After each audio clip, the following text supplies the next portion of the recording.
ദേവസ്വം ബോർഡിന് വൻ തിരിച്ചടിയായി മാറി മലപ്പുറം അങ്ങാടിപ്പുറം ശ്രീ തിരുമാന്ധാംകുന്ന് ഭഗവതി ക്ഷേത്രത്തിലെ ഹൈക്കോടതി വിധി. കഴിഞ്ഞ ദിവസമാണ് തിരുമാന്ധാംകുന്ന് ക്ഷേത്ര ട്രസ്റ്റികൾക്ക് തിരികെ നൽകാൻ ഹൈക്കോടതി ഉത്തരവിട്ടത്. 10 വർഷം മുൻപാണ് മലബാർ ദേവസ്വം ബോർഡ് അകാരണമായി അങ്ങാടിപ്പുറം തിരുമാന്ധാംകുന്ന് ക്ഷേത്രം പിടിച്ചെടുത്തത്.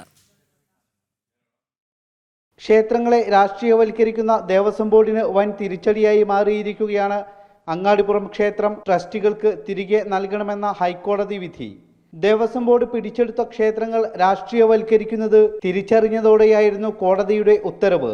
തിരുമാന്ധാംകുന്ന് ക്ഷേത്രത്തിൽ മുസ്ലിം പള്ളികൾക്ക് സമാനമായ പച്ച പെയിന്റ് അടിച്ചതും പൂരക്കമ്മിറ്റിയിൽ മുസ്ലിം വിഭാഗത്തിലുള്ളവരെ ഉൾപ്പെടുത്തിയതും ശ്രീകോവിലിനുള്ളിൽ ഇതര മതസ്ഥൻ കടന്നുകയറി ആക്രമണം അഴിച്ചുവിട്ടതുമെല്ലാം വിവാദമായിരുന്നു.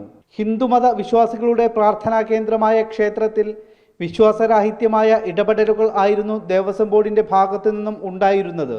ഇതിനേറ്റ പ്രഹരം കൂടിയായിരുന്നു കോടതി വിധി. ക്ഷേത്രങ്ങൾ രാഷ്ട്രീയ വിമുക്തമാകണമെന്ന കാര്യമാണ് പറയുന്നത്. ദേവസ്വം ബോർഡ് രാഷ്ട്രീയക്കാരെ വെച്ചിട്ടാണ് ദേവസ്വം ബോർഡ് മുന്നോട്ട് പോകുന്നത്. കാലാകാലങ്ങളിൽ ഭരിക്കുന്ന രാഷ്ട്രീയ പ്രസ്ഥാനങ്ങൾക്ക് അവരുടെ ആളുകളെ വെച്ചുകൊണ്ടാണ് ദേവസ്വം ബോർഡ് ഈ ദേവസ്വം ബോർഡ് പിരിച്ചുവിടേണ്ടതാണ്. ഈ ദേവസ്വം ബോർഡ് നിശ്ചയിക്കുന്ന എക്സിക്യൂട്ടീവ് ഓഫീസർമാരാണ് ഈ ക്ഷേത്രഭരണം നടന്നത്. അത് തെറ്റാണെന്നാണ് നമ്മൾ പറയുന്നത്. നിരവധി ക്ഷേത്രങ്ങൾ ഇത്തരത്തിൽ ദേവസ്വം ബോർഡ് പിടിച്ചെടുത്തു രാഷ്ട്രീയവൽക്കരിച്ചിട്ടുണ്ട്. തിരുമാന്ധാംകുന്ന് ക്ഷേത്രം ട്രസ്റ്റുകൾക്ക് അനുകൂലമായി വിധി വന്നതോടെ പിടിച്ചെടുത്ത മറ്റ് ക്ഷേത്രങ്ങളും ഇത്തരത്തിൽ വിട്ടു നൽകണമെന്ന ആവശ്യവും ഉയരുന്നു. അപ്പോൾ അവിടെ ക്ഷേത്രവിശ്വാസികൾ ക്ഷേത്രം ഭരിക്കണം. ക്ഷേത്രവിശ്വാസികളാണ് ക്ഷേത്രം ഭരിക്കുക.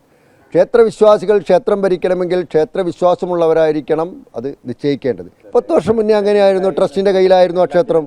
എല്ലാ ജനങ്ങൾക്കും ക്ഷേത്രത്തിൽ പ്രവേശിക്കുവാനും ക്ഷേത്ര ഉത്സവങ്ങൾ നടത്താൻ അവിടെ പൂരാഘോഷ കമ്മിറ്റികൾ ഉണ്ടാക്കി തന്നെയായിരുന്നു ക്ഷേത്രം മുന്നോട്ട് പോയിരുന്നത്. ഇപ്പോൾ മാത്രം എന്താണ് ഇത് പറയാൻ കാരണം? അപ്പോൾ വരുമാനമുള്ള ഒരു ക്ഷേത്രത്തിൽ നിന്ന് നേരിട്ടുള്ള വരുമാനം എടുക്കാൻ കഴിയാതെ വരുന്ന വിഷമം കൊണ്ടാണ് അവരിത് പ്രചരിപ്പിക്കുന്നതാണ് നമ്മൾ പറയുന്നത്. അപ്പോൾ ദേവസ്വം ബോർഡ് രാഷ്ട്രീയ വിമുക്തമാക്കുക, ദേവസ്വം ബോർഡിലെ ആളുകളെ നിശ്ചയിക്കുവാൻ, ദേവസ്വം ബോർഡ് ഭരണാധികാരികളെ നിശ്ചയിക്കുവാൻ വിശ്വാസികൾക്ക് അവകാശങ്ങൾ ഉണ്ടാവുക, ഇതെല്ലാം ഉന്നയിച്ചുകൊണ്ടാണ് ഹിന്ദു ഐക്യവേദി കേരളത്തിൽ പ്രവർത്തിക്കുന്നത്. ക്ഷേത്രത്തിൽ മലബാർ ദേവസ്വം ബോർഡ് നിയമിച്ച എക്സിക്യൂട്ടീവ് ഓഫീസറുടെ നിയമനവും അതിന്റെ തുടർ നടപടികളും നിയമവിരുദ്ധമാണെന്നായിരുന്നു കോടതിയുടെ കണ്ടെത്തൽ. 1 മാസത്തിനകം പുതിയ പാരമ്പര്യ ട്രസ്റ്റിയെ നിയമിക്കണമെന്നും നിലവിലുള്ള എക്സിക്യൂട്ടീവ് ഓഫീസർ ട്രസ്റ്റിക്ക് ഭരണം കൈമാറണമെന്നും കോടതി നിർദ്ദേശിച്ചിട്ടുണ്ട്. ജനം, മലപ്പുറം.